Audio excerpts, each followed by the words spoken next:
Alright, so Final Fantasy 15 was just released, and what a better time to talk about Final Fantasy than now. So yeah, I am by no means like the original author of this theory, and also, this is a classic one.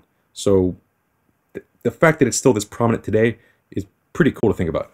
Also, for some odd reason, people hate this theory, and I mean hate with a passion, while others actually love this theory and accept it as fact. But, whether you love it or hate it, you can't deny that it's not interesting. So, without further ado, let's get to it. Are Final Fantasy VII and Final Fantasy X in the same universe?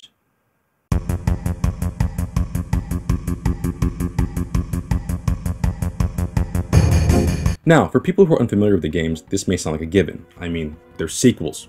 They're in the same series. Why wouldn't they be in the same universe? Well, the Final Fantasy series is unique in the sense that every single game is its own entity. Its own story, its own set of characters, its own huge, open, pretty much world, essentially. So, yeah, each game is built from the ground up, at least the numbered ones. And this is why, games like Final Fantasy X Part 2 and Final Fantasy XIII Part 2 and 3 exist. So yeah, saying something like Final Fantasy 7 and 10 are in the same universe, that's pretty absurd. Also, I am going to be spoiling things in the games. I'm not going to be, actually spoiling the actual plots of the games. Just, the backstory, the lore of the game, so you can still watch this video and enjoy those games if you haven't played them already. Also, please disregard any, things like, oh yeah, so both games have the same story structure. No, I'm not going to be going into the story at all. Farthest from my mind. Also, I am by no means suggesting that Tidus and Cloud are in the same bloodline. No. No. I can't even fathom thinking that Cloud is somehow an offspring of Tidus.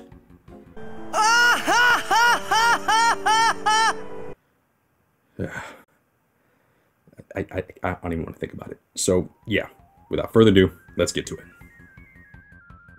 Alright, to start things off, let's go in the chronological order of the theory's supposed timeline.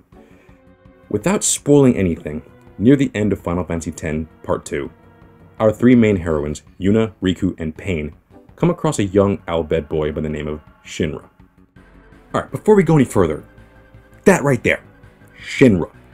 The name Shinra is a huge name in Final Fantasy VII, so I just can't overlook this because just using that very specific name is a huge, huge flag. Also, look, I get it. Some people are going to be saying, oh, but, Final Fantasy has, this really great recurring Easter egg that, they take the same names and then reuse them.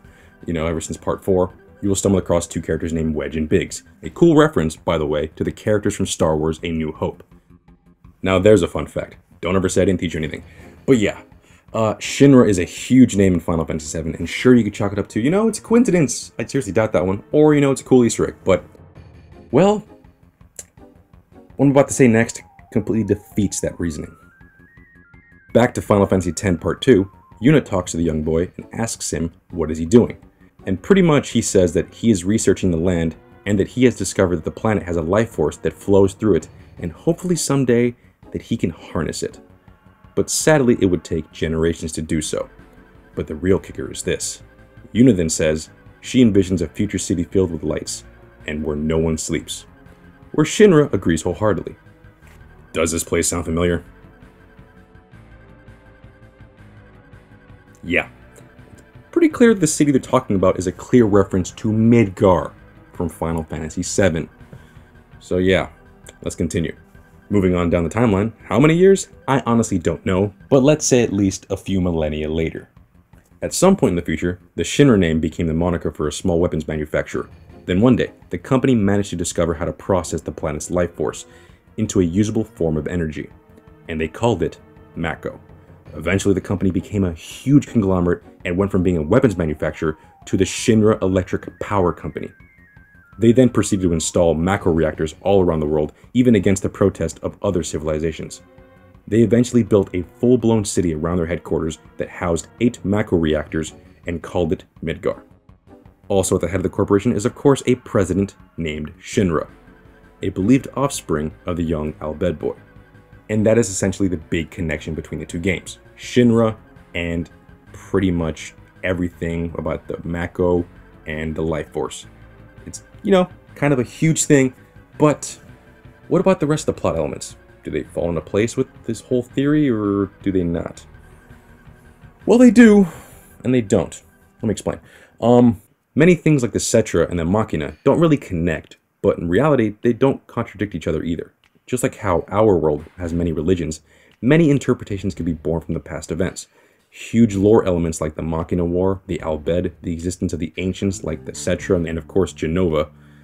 Again, they don't contradict each other, especially something like Genova. Hell, even in the game Final Fantasy VII, it is stated that Genova was completely forgotten about for 2,000 years. 2,000 years where everything from Final Fantasy X can fit into nicely without complicating things. Another huge counter-argument to this theory is the fact that both of them are clearly set in different worlds. But I've noticed something that can doubt this fact. First off, in Final Fantasy X, the land they walk on is referred to as Spira, but at no point do they ever call the actual planet Spira. Spira is actually the reference to the continent. So Spira can be the name of the continent and not actually the overall planet, which is named Gaia in Final Fantasy VII. Although this could just easily be me, prying to find an inconsistency in the games, they didn't actually call the planet. You give a shit. It's a stretch. I get it. So whatever. Forget about that. But what about this? Instead, what if in Final Fantasy X, the planet name is Gaia and Spira, and Final Fantasy VII, the planet is named Spira and Gaia? But how is this possible? Language. A gameplay element in Final Fantasy X is learning the language of the Bhed, a language that literally looks like gibberish before you collect all the Bhed primers that allow the players to translate it. Now, I'm not saying that if you put the words Gaia or Spira into the chart, you will get a perfect translation. Instead, I'm merely pointing out the fact that there are multiple languages in this world, and they exist. So, over thousands of years, yeah, I could easily see, the words, being changed, or even better, languages differentiating from place to place. And yeah, a great example of this is the fact that not everyone on planet Earth calls this planet Earth. Different languages, different meanings, different sayings. So maybe Spira and Gaia do mean the same word in a sense, just different languages. Another counter-argument you could have is besides the names, the maps, the planets do not match up at all. I would agree here, but I do have science to back up why this is. Similar to Earth, continents shift all the time and overall drift is not off the table. If anything, I found a perfectly good place where the island of Spira could fit into the overall structure of Gaia. Over the years and the world being sucked dry of its life force, I can see this easily being a possibility. So yeah, there's a lot of crazy things that point to this, but let's move on to my final point that brings everything back full circle. Both games have an area in the world referred to as Farplane in Final Fantasy X and Promised Land in Final Fantasy VII, where the souls of the dead go, and is pretty much filled with endless energy. Again, as previously stated, the different names can come from culture differences and language. But while their names differ, they each serve the same purpose, acting as a house to the souls of the dead and being an area filled with countless energy. Energy that little Bhed boy Shinra hypothesizes can be harnessed, and energy that is harnessed by the Shinra Electric Power Company.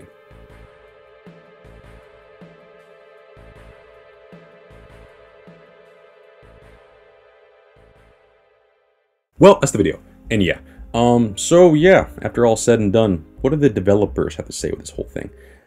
And oddly enough, they've confirmed it. Kind of. So yeah, and here's where a lot of viewpoints kind of, split off. But in the interview, when they're asked about this whole theory, they're kind of taking a whole playful tone, kind of in the sense they're kind of joking around, they're just, humoring the interviewer. They're saying, oh yeah, sure, it's a cool thing. Like they're just, talking about, they're agreeing with the theory, but it just seems too playful and too much of a joke for them to, actually think, or for us to think that, this was what they had in mind. This is actually, 100% canon. So take that information as you will. But what do I think of it? Do I believe in this theory? Why not? I mean, a lot of the connections, make sense. I mean, it's really cool to think about that, Final Fantasy VII, Final Fantasy X are, a millennia apart and they all connect. But I'm not, going out of my way saying, oh, this is 100% canon. If you don't believe this, you're crazy. No, it's just a cool theory.